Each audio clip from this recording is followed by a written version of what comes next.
Penggunaan radioisotop dalam kehidupan. Tugas proyek radiokimia dari kelompok 8 kelas PSPK 20C. Sebelumnya perkenalkan kami dari kelompok 8, Syah Nurul Rizwana dengan NIM 4202431001 dan Tanti Armalia Siregar dengan NIM 4201131005. Dan selanjutnya ada Tisa Forensia Ginting dengan NIM 4203331032. Sebelumnya kita akan membahas tentang penemuan keradioaktifan. Pada tahun 1895, Wilhelm Conrad Rontgen menemukan bahwa tabung sinar katode menghasilkan suatu radiasi berdaya tembus tinggi yang dapat menghitamkan film potret. Walaupun film tersebut terbungkus kertas hitam, karena belum mengenal hakikatnya, sinar ini dinamai sinar X. Pemancaran radiasi secara spontan disebut keradioaktifan, dan zat yang bersifat radioaktif disebut zat radioaktif. Selanjutnya kita akan membahas tentang sinar-sinar radioaktif. Yang pertama ada sinar alfa. Sinar alfa itu merupakan radiasi partikel yang bermuatan positif. Partikel sinar alfa sama dengan inti helium-4 bermuatan positif 2 E dan bermassa 4 sma. Partikel alfa adalah partikel terberat yang dihasilkan oleh zat radioaktif. Lalu yang kedua ada sinar beta. Sinar beta merupakan radiasi partikel bermuatan negatif. Sinar beta merupakan berkas elektron yang berasal dari inti atom. Lalu selanjutnya ada sinar gamma. Sinar gamma adalah radiasi elektromagnetik berenergi tinggi, tidak bermuatan dan tidak bermassa. Dan yang terakhir adalah sinar gamma mempunyai daya tembus. Selanjutnya satuan radiasi. Berbagai satuan digunakan untuk menyatakan intensitas atau jumlah radiasi bergantung pada jenis yang diukur. Yang pertama ada Curie atau CI dan Becquerel atau BQ.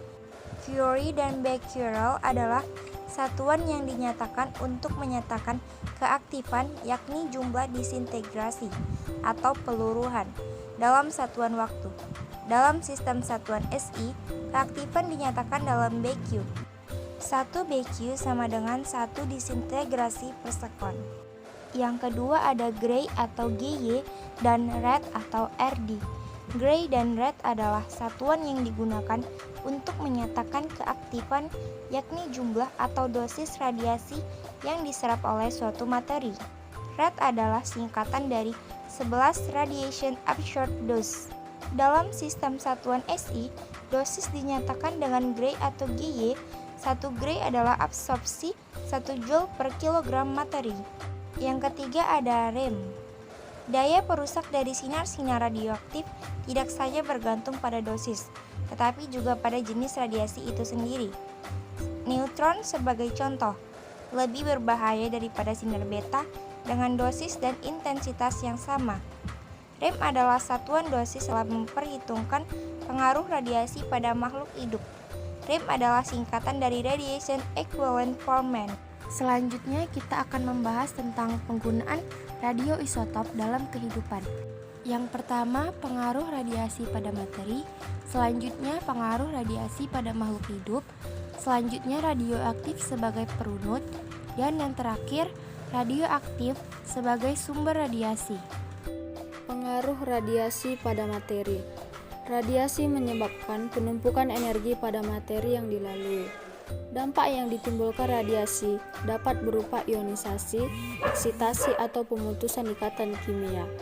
Ionisasi dalam hal ini partikel radiasi menabrak elektron orbital dari atom atau molekul zat yang dilalui sehingga terbentuk ion positif dan elektron terion.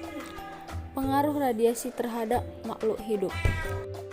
Walaupun energi yang ditumpuk sinar radioaktif pada makhluk hidup relatif kecil, tetapi dapat menimbulkan pengaruh yang serius.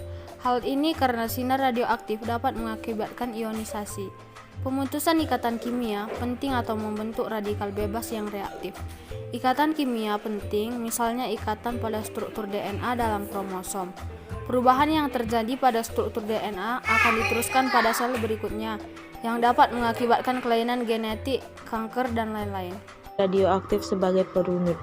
Ada 4 bidang yang ada pada radioaktif sebagai perunut. Yang pertama pada bidang kedokteran, yang kedua pada bidang industri, yang ketiga pada bidang hidrologi, dan yang keempat pada bidang biologis.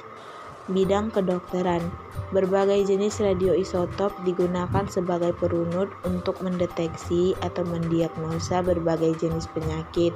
Contohnya, TC ataupun teknesium dengan singkatan TC99 yang disuntikan ke dalam pembuluh darah akan diserap terutama oleh 4 jaringan yang rusak pada organ tertentu seperti jantung, hati, paru-paru.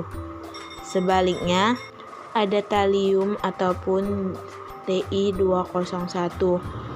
Ti201 akan diserap oleh jaringan yang sehat pada organ jantung. Oleh karena itu, kedua isotop itu digunakan secara bersama-sama untuk mendeteksi adanya kerusakan jantung. Iodin dapat digunakan untuk mendeteksi kerusakan pada kelenjar gondok, hati, dan untuk mendeteksi tumor otak. Larutan garam yang mengandung Na24 disuntikan ke dalam pembuluh darah untuk mendeteksi adanya gangguan pendaran darah, misalnya apakah ada penyumbatan dengan mendeteksi sinar gamma yang dipancarkan isotop natrium tersebut. Yang kedua ada pada bidang industri. Pada bidang industri untuk mempelajari pengaruh oli dan aditif pada mesin selama mesin bekerja. Digunakan suatu isotop sebagai perunut. Dalam hal ini piston, ring, dan komponen lainnya dari suatu mesin ditandai dengan isotop radioaktif dari bahan yang sama. Yang ketiga ada di bidang hidrologi. Pada bidang hidrologi, suatu radioaktif sebagai perunut yaitu berfungsi sebagai mempelajari kecepatan aliran sungai, dan yang kedua menyelidiki kebocoran pipa air bawah tanah.